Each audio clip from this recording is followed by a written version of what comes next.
Una vez que se sanee el proceso, el juez o el colegiado emite lo que se llama el auto de enjuiciamiento y deriva el expediente al juez de juzgamiento. ¿Se ubicaron? ¿Listo? Al juez de juzgamiento. Ese caso de violación pasó todas las etapas: investigación preliminar, investigación preparatoria, etapa intermedia, y lo derivan a través del auto de enjuiciamiento al juez unipersonal o al colegiado. ¿Para qué? Para que emita el auto de citación a juicio oral.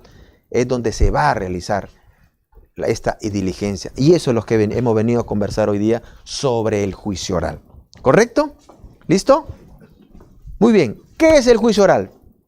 El juicio oral, estimados amigos, es la etapa estelar del proceso.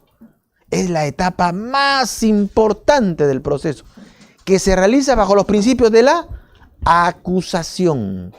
Entonces, como ya hemos seguido un control de acusación, el juicio oral se va a realizar en función a lo que tú me acusas. No puede haber un juicio oral sin acusación. Nulan crimen sin apoene sin eleje.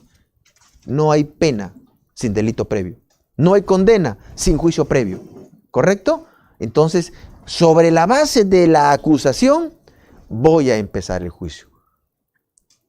Y además, el juicio oral se realiza bajo los principios de la concentración de los actos de juicio, la continuidad de la audiencia, la presencia obligatoria del juez y la presencia obligatoria de las partes procesales, como son los fiscales y los abogados, el tercero civil o el actor civil. Entonces, son los protagonistas del proceso. ¿Quiénes son los protagonistas principales y los protagonistas secundarios en un proceso penal, en este caso ya el juicio oral? ¿Quién es el protagonista principal? La vedette del proceso. El imputado. ¿El inculpado? ¿Ah? ¿El inculpado cómo se llama? Natalie, ¿cómo se llama? ¿Inculpado? Ya no, inculpado, recuerden, ese término ya no existe. Destiérrenlo de su bagaje cultural. Eso es propio del viejo modelo moribundo del código inquisitivo, ¿no? ¿Ya? Pero con el antiguo código. ¿Ah? Ya no existe inculpado. En este caso, ¿cuál sería la situación jurídica del investigado? Procesado. ¿Y qué más? No, el término correcto, ¿cuál sería? Aparte de imputado, ¿cuál sería? Acusado, correcto, ¿ya? Acusado. ¿Por qué? Porque ya se ejerció el requerimiento de acusación y está pues en juicio oral. Entonces, cuando nosotros tengamos que dirigirnos a la persona, tendremos que decirle acusado. Por ejemplo, ustedes recuerdan cuando el doctor César San Martín y se hizo el juicio al expresidente Fujimori, cuando comenzó el interrogatorio, le dijo, señor expresidente. ¿Le dijo ingeniero Fujimori? No. ¿Qué le decía, doctora? Acusado. Responde usted. Con energía, pero al mismo tiempo con respeto y justicia. Acusado, porque era su condición de acusado. ¿Será el señor acusado? Depende quién lo diga. Depende. Porque acusado puede decirle juez. Acusado puede decirle el fiscal. ¿Y su patrocinado podrá decirle acusado? Mi cliente, este ciudadano ejemplar que goza de la presunción de inocencia.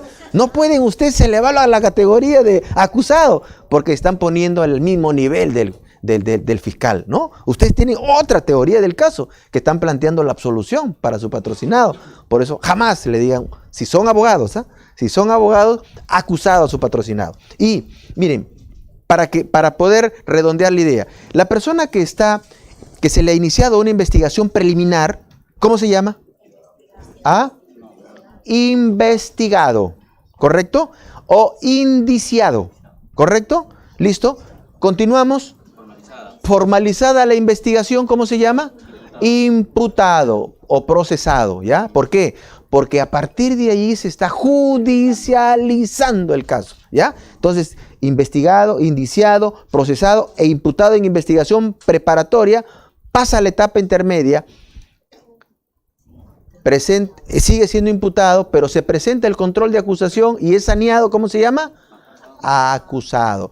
Y si el fiscal presenta un requerimiento de sobreseimiento y el juez lo aprueba, ¿cómo se llama? Absuelto. ¿Pero es absuelto o sobreseído? Porque no ha sido absuelto. A la persona se le absuelve a través de sentencia, a través de un debido proceso. ¿Correcto? ¿Listo? Muy bien. Entonces, el artículo 356 del Código Procesal Penal, algunos tenemos aún la costumbre de decir nuevo Código Procesal. Pero es nuevo, para Lima es nuevo. ¿Por qué? Porque todavía no estaba en vigencia. Mire, el código tiene 13 años de vigencia. Recuerden que fue puesto en vigencia el 1 de julio del 2006. El 2004 se publicó la norma, pero entró en vigencia 1 de julio del 2004, y entró el 1 de julio del 2006. A la fecha, tenemos más de 13 años. 13 años, un mes. Está vigente en 32 Cortes Superiores de Justicia del Perú.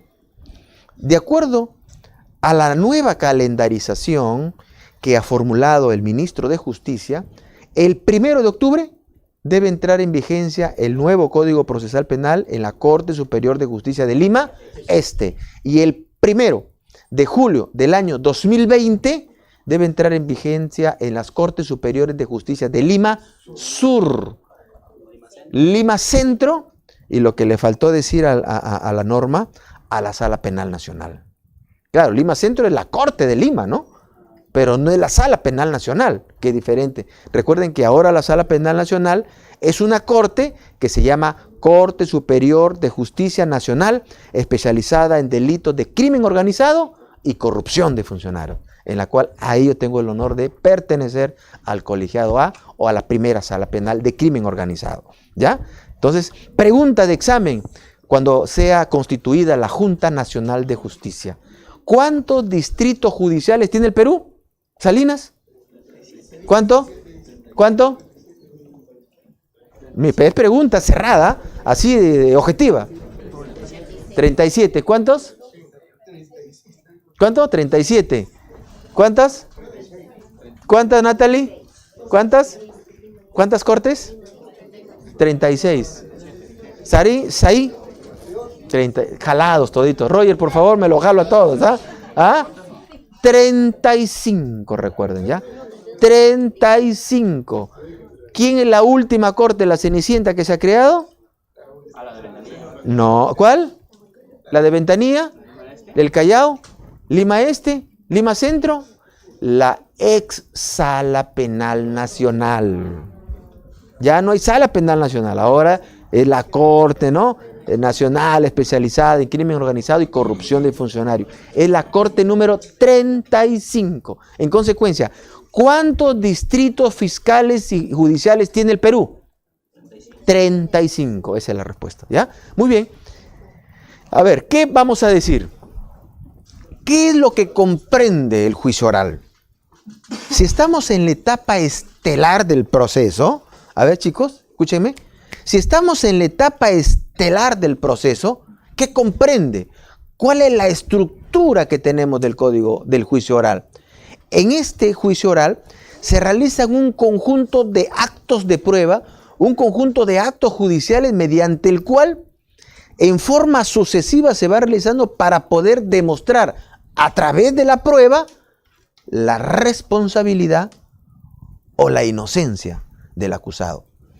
De acuerdo al modelo procesal acusatorio que tenemos, los casos que se van a juicio oral decían que deben solamente ir los que tienen una causa probable. Deberían ir solamente el 10% de todas las investigaciones. Si empezamos con una investigación preliminar, esas se pueden quedar en el archivo, en forma definitiva o provisional, o podemos terminarlos a través de terminación anticipada, ¿no? ¿A través de qué más?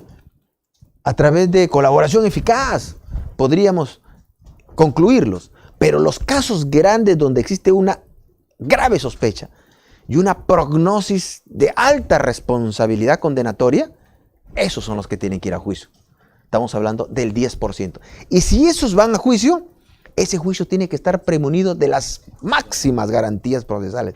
¿Por qué? Porque estamos hablando ya no de la reserva del proceso a la investigación preliminar, sino estamos hablando bajo los principios que vamos a estudiar de inmediación, de ¿qué más? De oralidad, de concentración y de contradicción, que son los 4 pilares del proceso judicial. ¿Por qué? Porque el conjunto de actos que se van a realizar, ¿cuáles son? Y que ahí están en la separata. Miren, ¿cuáles son? Primero, empezamos con los alegatos de apertura. ¿No? Empezamos, ¿qué más? Con los alegatos de apertura tanto del Ministerio Público como de la defensa. Y también el actor civil o el tercero civil, que son las partes procesales que tienen que hacer la presentación del caso.